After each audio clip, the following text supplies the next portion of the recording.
Hi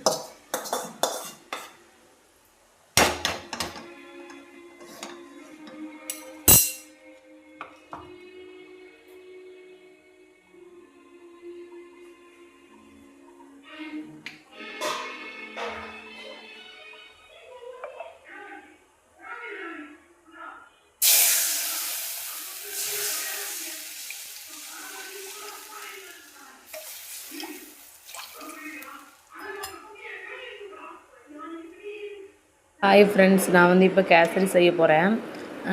kesari எனக்கு தெரிஞ்ச மாதிரி நான் செய்கிறேன் பாருங்கள் ஃப்ரெண்ட்ஸ். நான் வந்து ஃபஸ்ட்டு நெய்யை ஊற்றி முந்திரி பருப்பு, முந்திரி பழம் எல்லாம் வறுத்து வச்சுக்குவேன். அதுக்கப்புறம் வந்து தண்ணி ஊற்றி கொதிக்க வச்சு ரவையை போட்டு கிளறிக்கிட்டே இருப்பேன். அதுக்கப்புறம் வந்து சுகர் போடுவேன். அதுக்கப்புறம் வந்து கலர் பொடி போட்டு அப்புறம் வறுத்து வச்ச முந்திரி பழம், முந்திரி பருப்பு எல்லாத்தையும் சேர்த்து உள்ளே போட்டு கிண்டுவேன். அப்படி ஒரு ஸ்பைஸியாக சூப்பராக இருக்கும்.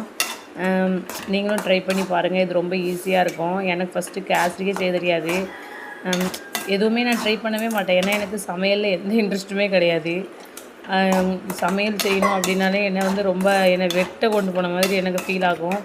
ஆனால் குடும்பத்துக்குள்ளே வந்த பிறகு சமையல் தெரியலன்னா ஒன்றுமே இல்லை. சமையல் தெரியலனா கூட நம்மளை யாருமே மதிக்க மாட்டேங்கிறாங்க. அதுவும் ஒரு வகையான ஃபீலிங்காஸாக இருக்கும்.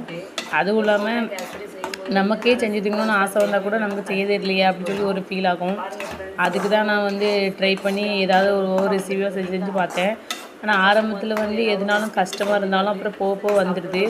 ஆனால் வந்து முயற்சி பண்ணி பார்க்கணும். எந்த ஒரு பொருளை எடுத்துக்கிட்டாலும் முயற்சி பண்ணால் தானே வெற்றி நமக்கு கிடைக்கும்.